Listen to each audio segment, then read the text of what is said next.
We're going to begin our service first with military honors. I'm going to ask those who are able to rise. If you are currently serving in the military or have served and been honorably discharged, you may perform the hand salute. Thank you.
President of the United States Army, and the grateful nation. Please accept this flag as a symbol of our appreciation for your loved one's honorable and faithful service.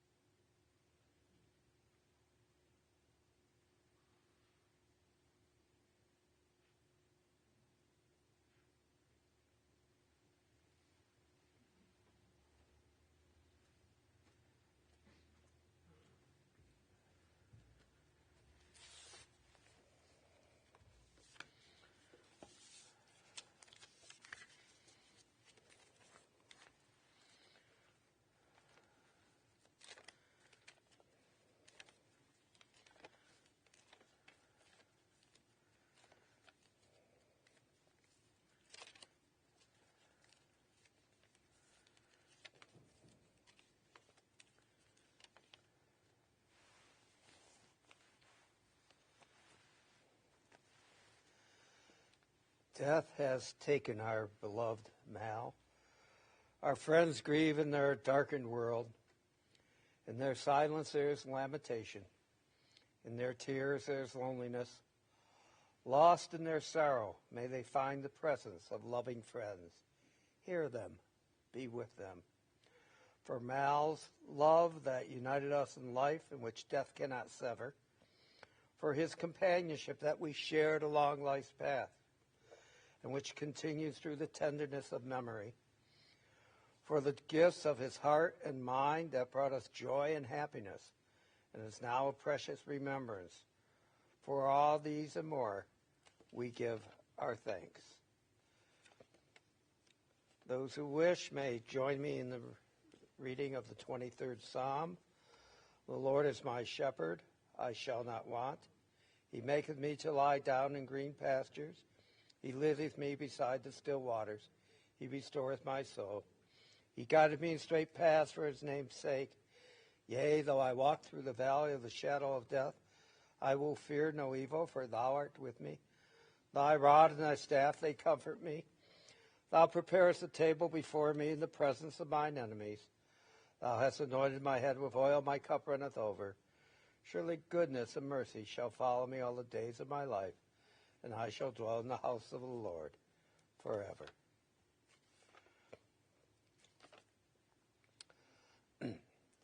For everything there is a season, a time for every purpose and experience under heaven.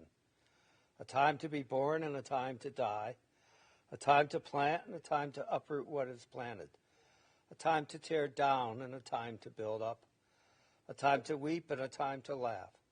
A time to grieve and a time to dance. A time to throw stones and a time to gather stones. A time to embrace and a time to refrain from embracing. A time to seek and a time to lose. A time to keep and a time to discard. A time to tear and a time to sow. A time to keep silence and a time to speak. And now I call upon Don Janovic, please.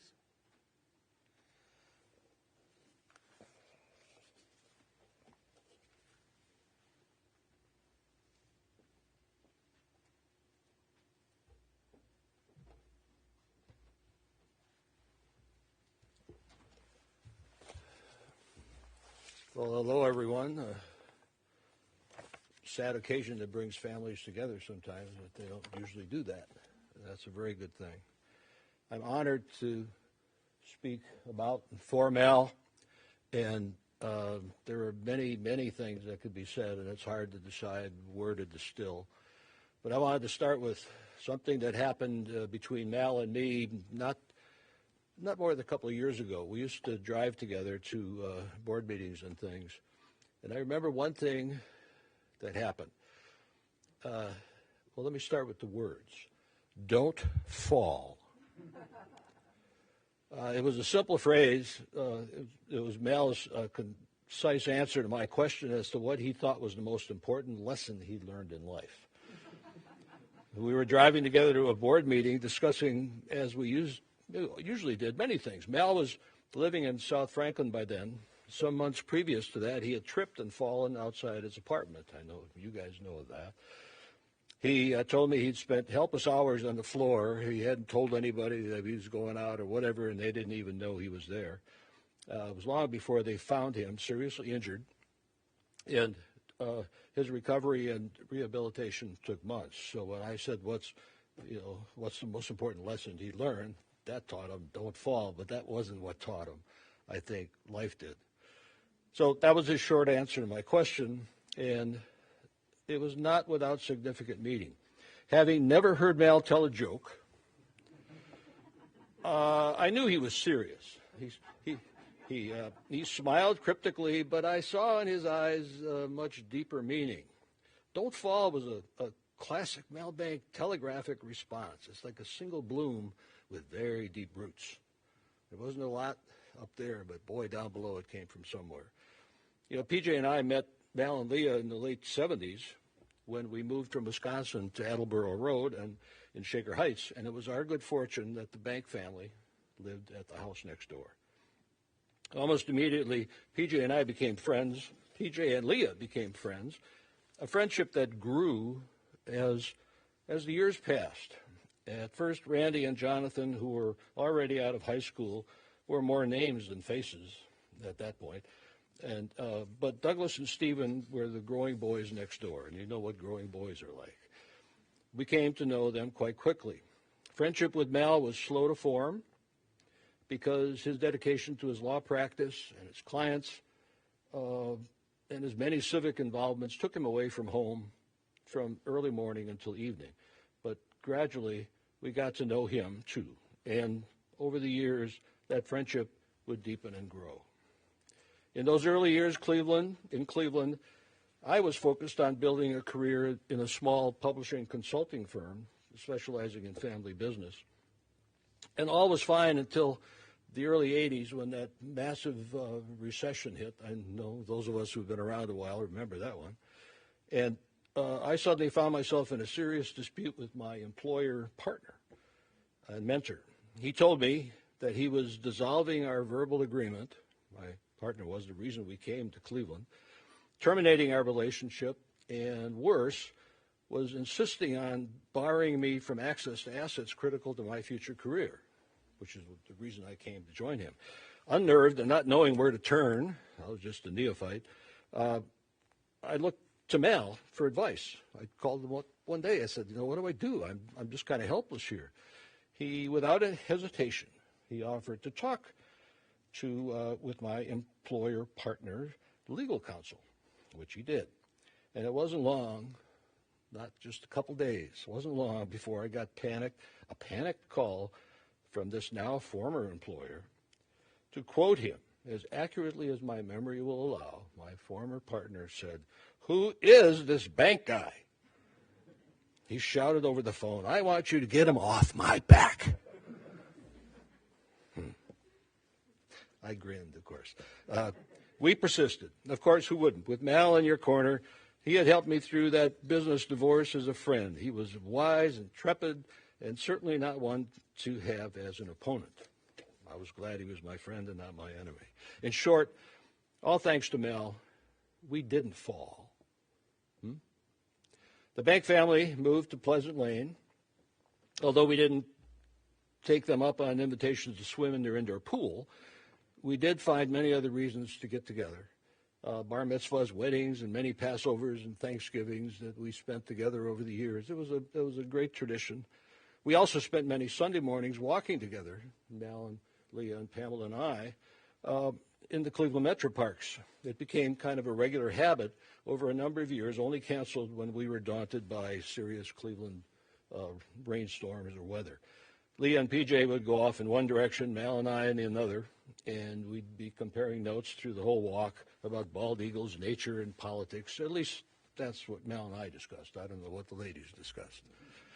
Mal and I sat together on a number of family-owned business boards.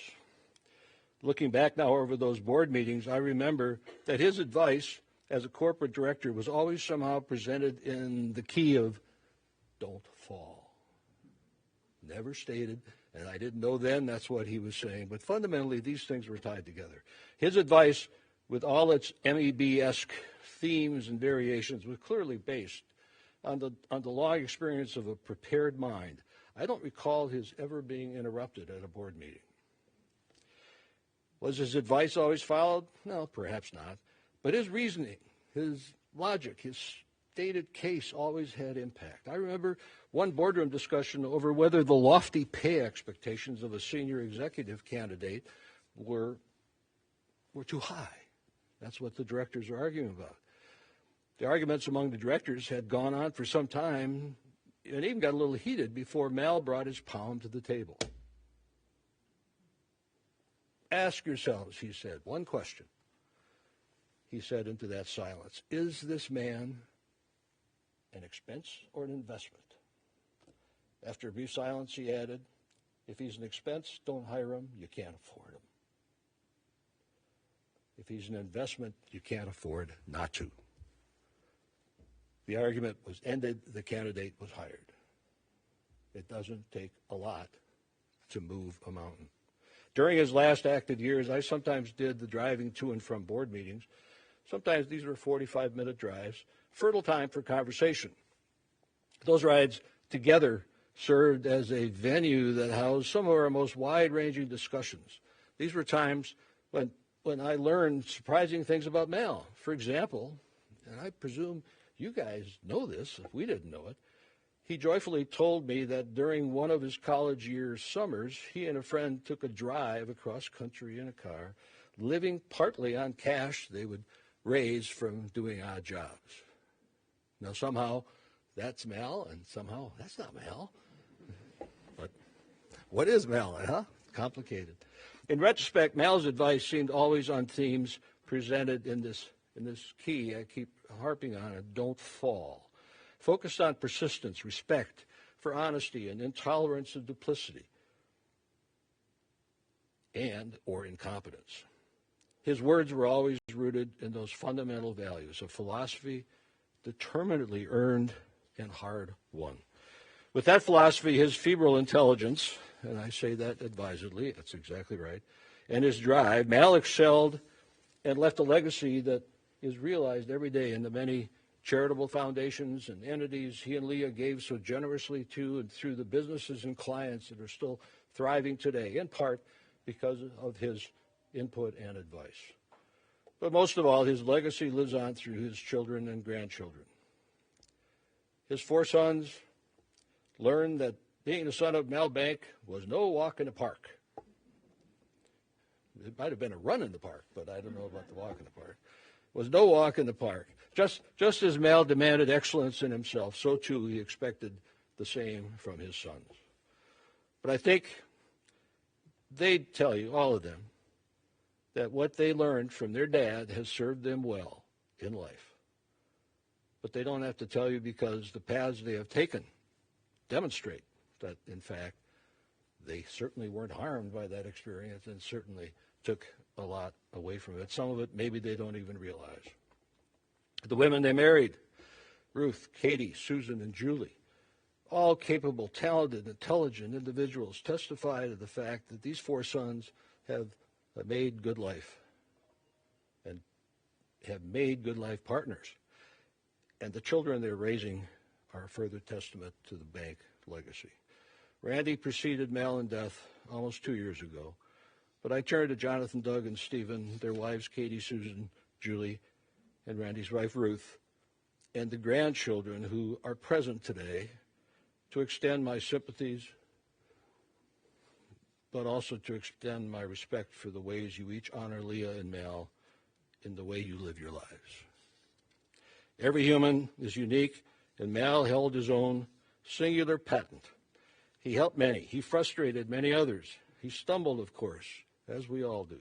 But if he fell, though that happened rarely, he got himself up, and just as he did after his fall at South Franklin Circle, Mal Bank got up, got going, Mal-wise, yet again. PJ and I have known no one quite like Mal. There don't think ever was anyone quite like Mal. Undoubtedly, most of us here today would say the same. Most of us can remember one time or many Mal Bank looking into our eyes and that ineffable, ever so faint smile on his lips, suggesting his singular way, exactly as he did to me on that morning drive. Don't fall. Mr. Bank, we will miss you. Travel safely. And please, give your dear Leah a long, deep hug for all of us. Thanks, Mal, for being a friend. Thank you.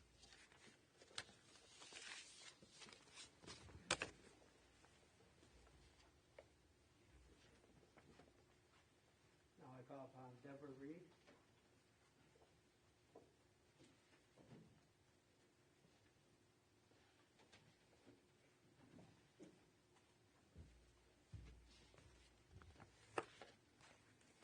Move this so you can hear me. Good afternoon. I'm Debbie Reed. I'm the managing partner of Thompson Hine, the law firm that was privileged to have Mal Bank as one of its leading lawyers. Jonathan, Doug, and Stephen, you have my and the firm's best thoughts and deepest sympathy. It's really an honor to pay tribute to Mal today. Mal spent his entire legal career with Thompson Hine. He was one of the firm's leaders, sitting on the firm's executive committee that ran the firm for 8 years. He was a renowned expert in tax-exempt organization law. IRS committees, professional organizations, legislative drafters all sought Mal's input and advice as the law governing tax-exempt organization was shaped over the years. Mal guided many of the city of Cleveland's most significant institutions. He was a trusted advisor of the Cleveland Foundation, acting as its outside counsel for over 35 years, watching the foundation surpass many, many milestones. Ron Richard, the CEO of the Cleveland Foundation, regrets that he couldn't be here today. He actually picked up a case of COVID in his travels and is recovering and in isolation or quarantine right now. But we have Ginger Malacher from the Cleveland Foundation joining us to pay tribute. Mal's efforts were integral to the seminal case that established the Society for Savings right to convert from a savings society to a bank. This was the foundation for the institution we now know as Key Bank. And Mal had a large impact on landmarks outside of Cleveland. Mal worked very carefully over many years on philanthropic gifts from the Courtney Burton family for the benefit of Ogilvy Park and Ogilvy Mansion. These gifts were crucial to Ogilvy's growth as a United States landmark. And this morning I actually got an email from Eric Janelsons, who is the CEO of the Ogilvy Foundation, praising all of Mal's efforts over many years. Mal advised countless businesses and people of influence, and he had an uncanny ability to attract the best of clients, all of whom sought his sage advice. But I make these remarks today not just as the current leader of the firm at which Mal spent his career. I had a personal relationship with Mal over many years. I was his mentee, and now I practice as an exempt organization lawyer, not quite at the level Mal did, but I try every day. But much of the lawyer that I am today is because of Mal. Mal was a demanding and exacting mentor. I'm sure this comes as no surprise to those in the first row. But that's the way all mentors should be. He was brilliant. But he expected a lot. And if you were taught by Mal, you had the opportunity to rise to his expectations. And if you did, you were all the better for it. Meeting his expectations on day one meant that your hill to climb on day two was just a little bit steeper. But this is how you honed your skill, and this is what made him such a great mentor. He expected you to think deeply and completely about every project he gave you. And for the lawyers in the audience that are practicing today, you can relate to this comment. There was no emailing a 2-sentence answer with 40 pages of regulations attached for the partner to read. With Mal, you had to explain your answer, and then you had to explain exactly how you arrived at that answer. I give Mal credit for another attribute. Back in the late 80s when I worked for him, many partners chose not to work with women. Okay, women got married, they had children, it wasn't as easy, but Mal worked with a lot of the female lawyers in the firm and pushed them forward, one of whom, Linda Strieski, who predated me at Thompson Hine, worked for Mal quite extensively. But, more important than learning the law from Mal was observing how he treated people. He often told me that my job was to make every client feel as if his or her issues and problems were the most important items in front of me.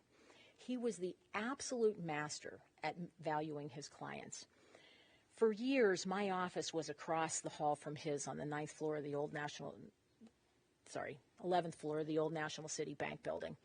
And I would hear him for the first 20 minutes of every day calling clients to wish them a happy birthday, asking ill clients how they were doing, expressing condolences to clients that have lost a loved one. And he started every day with these acts of kindness directed to his clients. Mal wrote a 2-page guide, and it had 24 numbered items, and it was just sent around to all the lawyers at the firm, because one of our lawyers pulled it out. And the guide was titled, How to Attract Clients. And he would give this guide to new associates at the firm. And number 1, number 2, and number 3, so the first 3 entries on the guide all said the same thing, be an outstanding lawyer. But the third entry was footnoted, and the footnote read, if you are not an outstanding lawyer, you cannot expect to be selected by bright, worthwhile clients unless they are your relatives. Number 20 on the list, and this is very important, number 20 on the list stated, treat everyone in the firm well, including all non-lawyers, all day and every day. To give you an example of how Mal not just talked the talk, but walked the walk, when I advised our lawyers about Mal's passing on Monday, one of our lawyers named Tom wrote back to me and sent this story to all the lawyers on the email chain. It occurred many years ago, but after Tom's father died, when Tom returned to the office, there was a handwritten letter from Mal on Tom's desk. Mal said in the letter that although he had never known Tom's father, Mal was sure he had been a good man because Tom was a good man. Mal was also sure that Tom's father had always been proud of Tom's many accomplishments. Tom said that nothing the firm ever did for him quite touched him as much as this letter from Mal. So we're all fortunate to have intersected with Mal, for many lawyers like me to have been pushed to excel by Mal, and we're all the better for it. Mal, may you rest in peace. Thank you.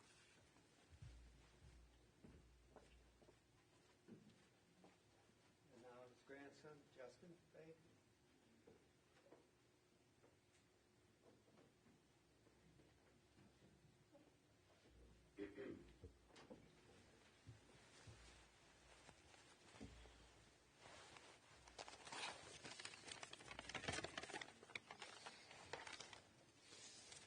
So I'm Justin Bank. I'm Justin Bank. I am the son of Douglas and Susan. And my other grandfather, Herbert Kahn, he would frequently go to estate sales, and he would find things, and he would just send things to Mal. And one of the things he found was a framed copy of this poem that I'm about to read, and sent it to Mal. And one time when my mom was visiting his office at Thompson-Hein, she was very surprised to see that it was framed on his wall. And he said to her, it's like, your father sent that to me. I like it very much. It's called Desiderata, and I think it sums up both of their personalities quite well. Go placidly amid the noise and the haste, and remember what peace there may be in silence. As far as possible, without surrender, be on good terms with all persons. Speak your truth quietly and clearly, and listen to others, even to the dull and the ignorant. They too have their story. Avoid loud and aggressive persons. They are vexatious to the spirit. If you compare yourself with others, you may become vain or bitter, for always there will be greater and lesser persons than yourself. Enjoy your achievements as well as your plans. Keep interested in your own career, however humble. It is a real possession in the changing fortunes of time. Exercise caution in your business affairs, for the world is full of trickery. But let this not blind you to what virtue there is. Many persons strive for high ideals, and everywhere life is full of heroism. Be yourself. Especially do not feign affection. Neither be cynical about love, for in the face of all aridity and disenchantment, it is as perennial as the grass. Take kindly the counsel of the years, gracefully surrendering the things of youth. Nurture strength of spirit to shield you in sudden misfortune, but do not distress yourself with dark imaginings. Many fears are born of fatigue and loneliness. Beyond a wholesome discipline, be gentle with yourself. You are a child of the universe no less than the trees and the stars. You have a right to be here. And whether or not it is clear to you, no doubt the universe is unfolding as it should. Therefore, be at peace with God, whatever you conceive him to be.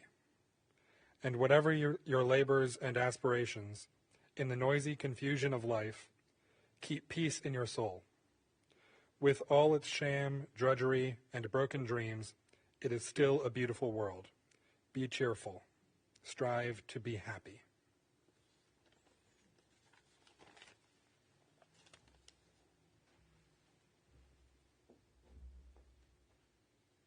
Now, son Stephen Day.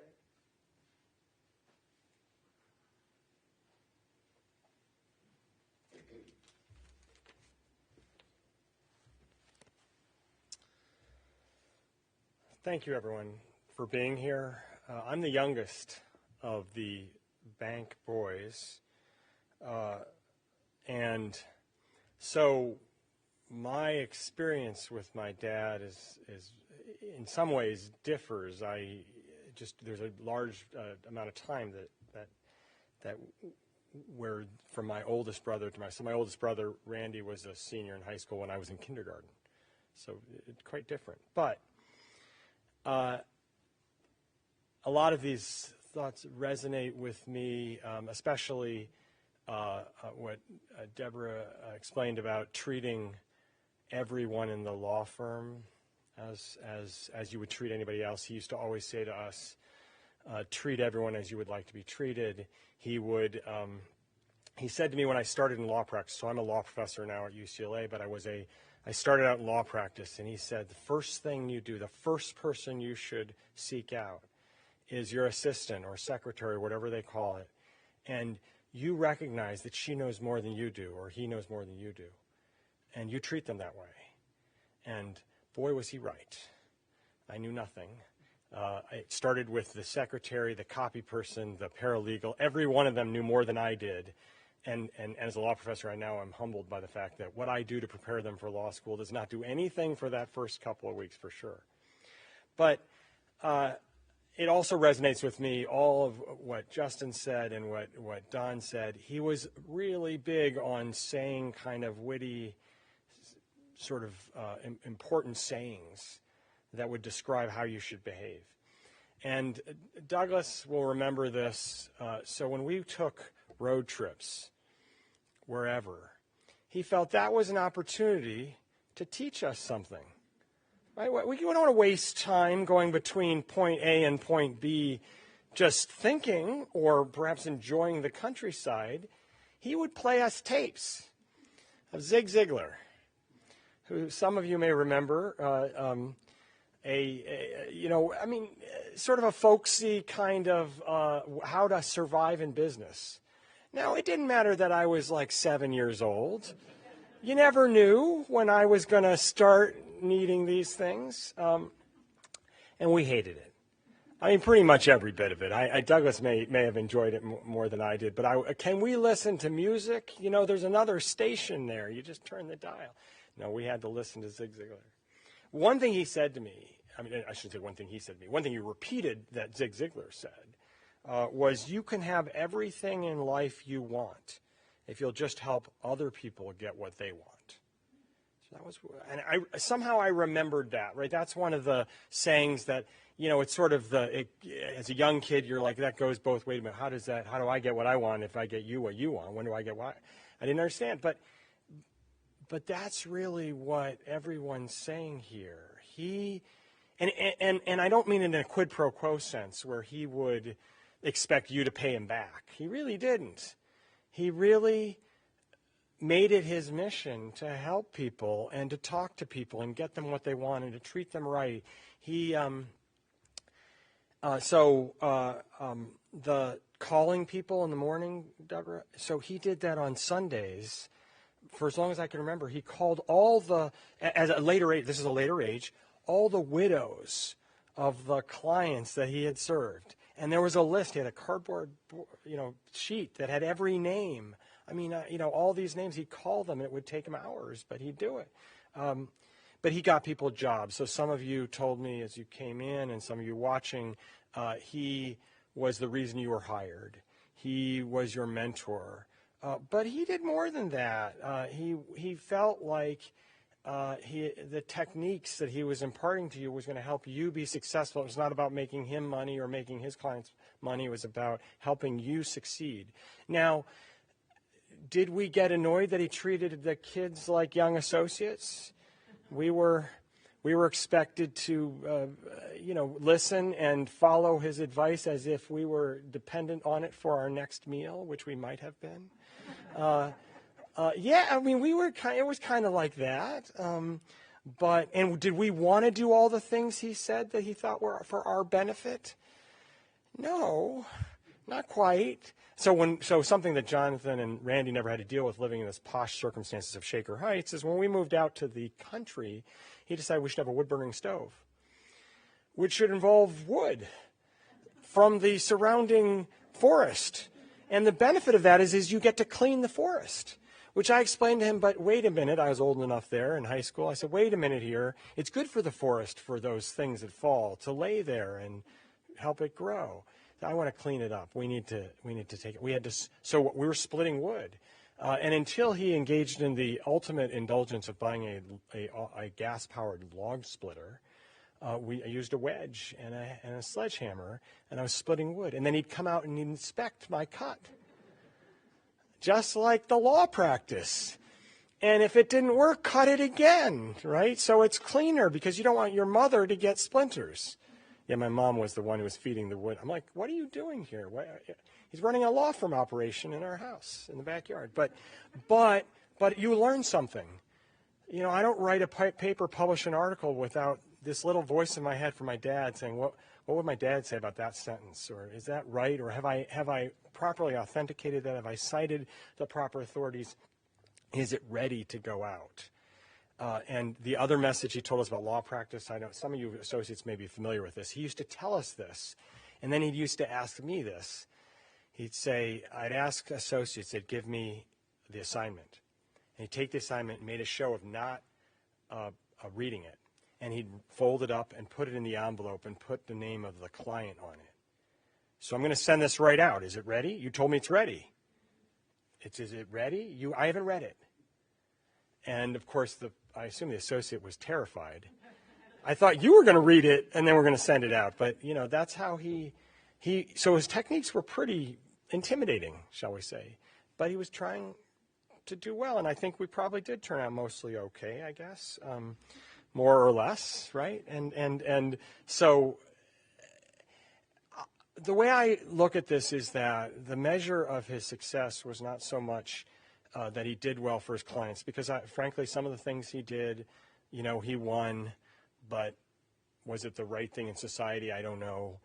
He did set up a lot of good things, good works, but it's really, he spent a lot of time helping all of you succeed in your lives. And that's a pretty big lesson, and that's something that I still, for myself, if someone has a baby, gets married, whatever, I'm sending them some note, and that's because saw my dad do it. And that's probably the biggest thing that I take from him. He was hard. He was hard on us. It was difficult in some ways to be his kid, but he really thought everything he was doing was for our benefit. Now, let me finish with one point. So if you can have everything in life you want, if you'll just help other people get what they want, who was helping him? My mom.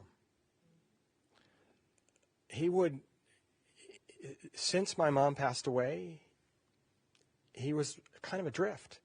He did not have the person who kept him grounded, the person who kept him going, and the most important person in his life. And I don't just mean, for those of you in the law firm, if he showed up with a shirt that matched his tie, that was because of my mom. He was colorblind. If he dressed himself, it would have been a disaster. So he did that. She did that for him, but she did so much more for him. And really, she gave of herself for him. She could have been on her own right, the lead, if you will. So we can't forget that really what he wanted in life, he got from her as well. So, and he would have said that if he was here. He would have said the same thing for her. So in any event, thank you again for coming. We appreciate all the stories about the ways in which we impacted your life.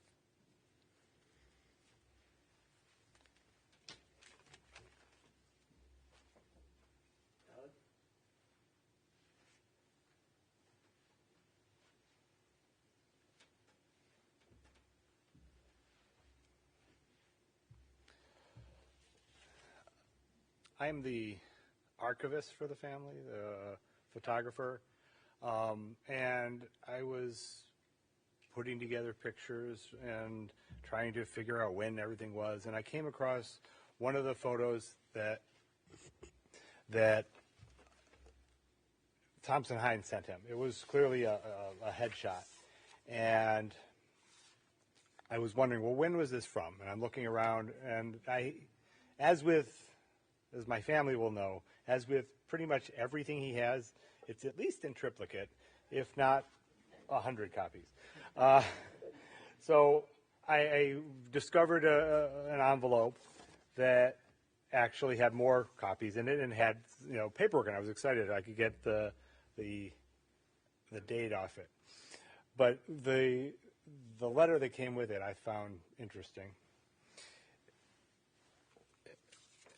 And actually it comes from Society National Bank, and it's addressed to Mal. It says, "Dear Mal, the enclosed photographs of an able Cleveland barrister may find a treasured spot in Mrs. Banks' collection.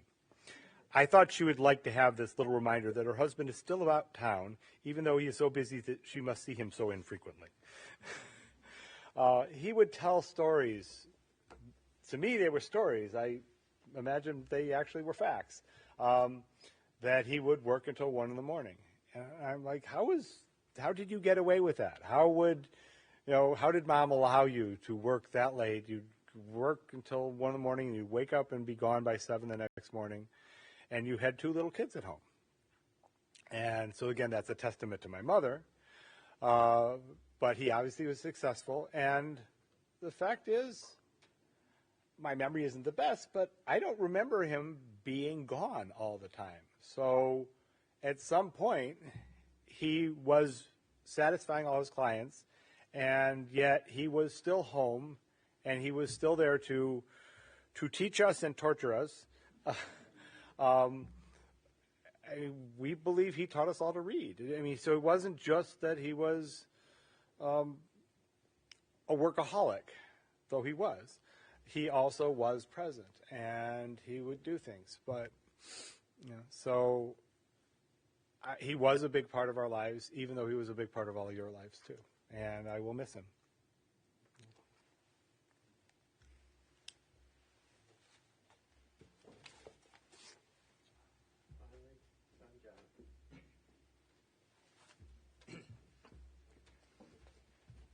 Thank you for being present.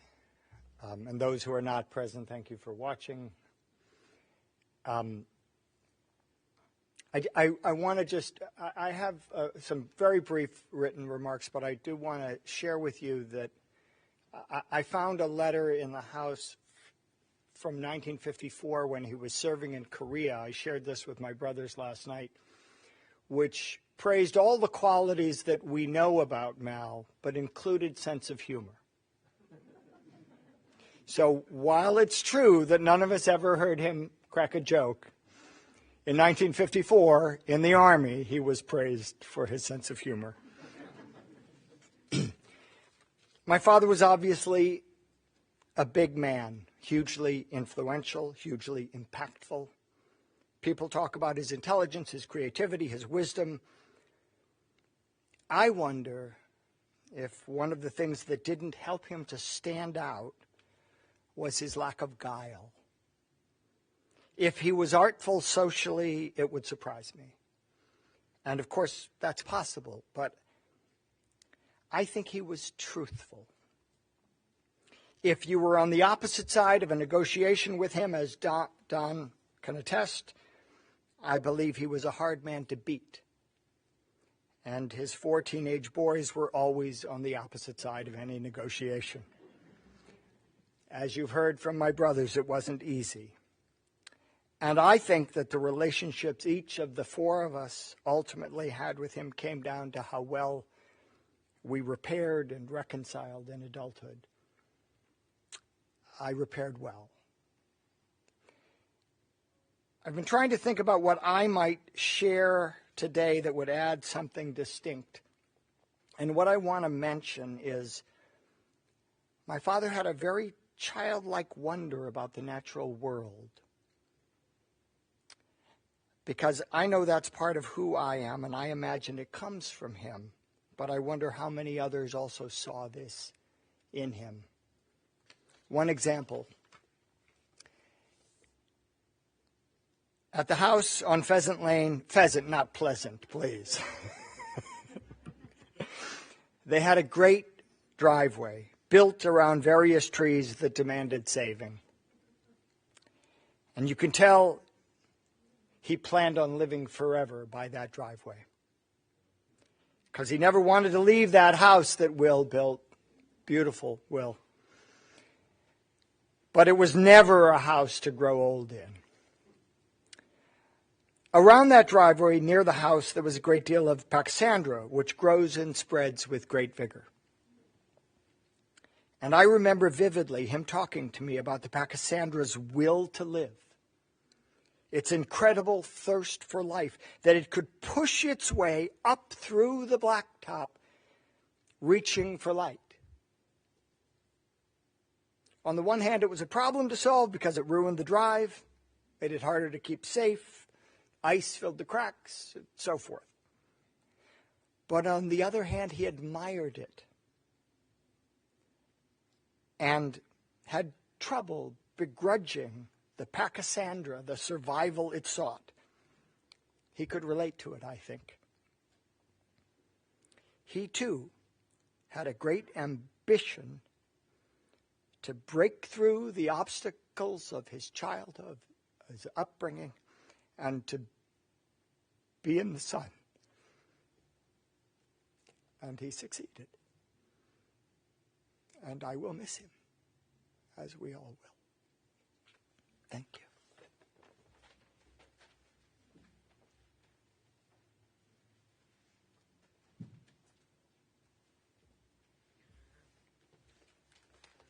Let me say to all the speakers, to the family, every one of you gave us a beautiful look at Mel, and we appreciate that. And thank you for sharing those memories with us.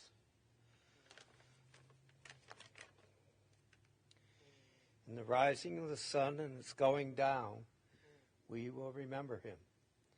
In the blowing of the wind and the chill of winter, in the opening of buds and the rebirth of spring, we will remember him. In the rustling of leaves and the beauty of autumn, in the beginning of the year when it ends, we will remember him. When we are weary and in need of strength, when we are lost and sick at heart, we will remember Mal. When we have joys we yearn to share, we will remember him. So long as we live, he too shall live, for he is now a part of us, as we will always remember him.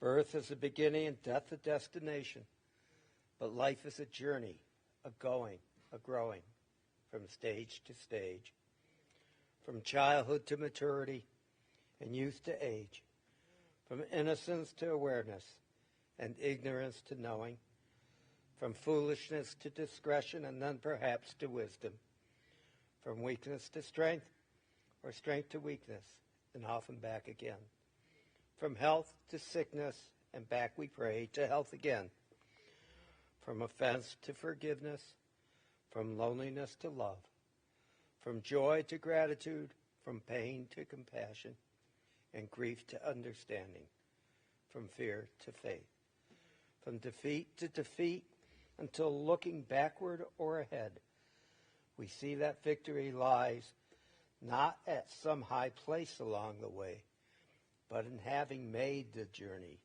stage by stage, a sacred pilgrimage. Birth is a beginning and death a destination, but life is a journey, a sacred pilgrimage, made stage by stage, from birth to death, to life everlasting. I'm going to ask those who are able to rise at this time for the memorial prayer.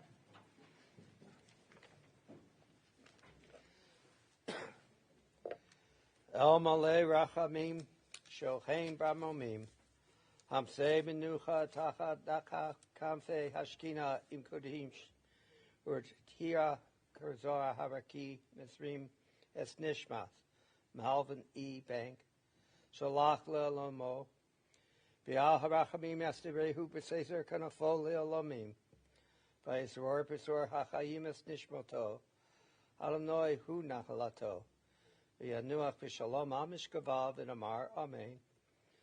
Compassionate God, Spirit of the universe, grant perfect rest in your sheltering presence till Malvin E. Bank, who has entered eternity. O God of mercy, let him find refuge in your eternal presence. And let his soul be bound up in the bond of everlasting life. God is his inheritance, and may he rest in peace. And let us all say, Amen. On behalf of the family, I wish to thank all of you for attending and all of you who are listening. From here, we'll proceed to the small yet beautiful cemetery in Hunting Valley, where Mal will be placed to rest next to his beloved wife. From there, the family will be receiving people until 5 o'clock at Lander Haven. Again, thank you for being here today. May I ask the pallbearers to step forward, if you'll line up by the flower arrangements, please.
For people who are going to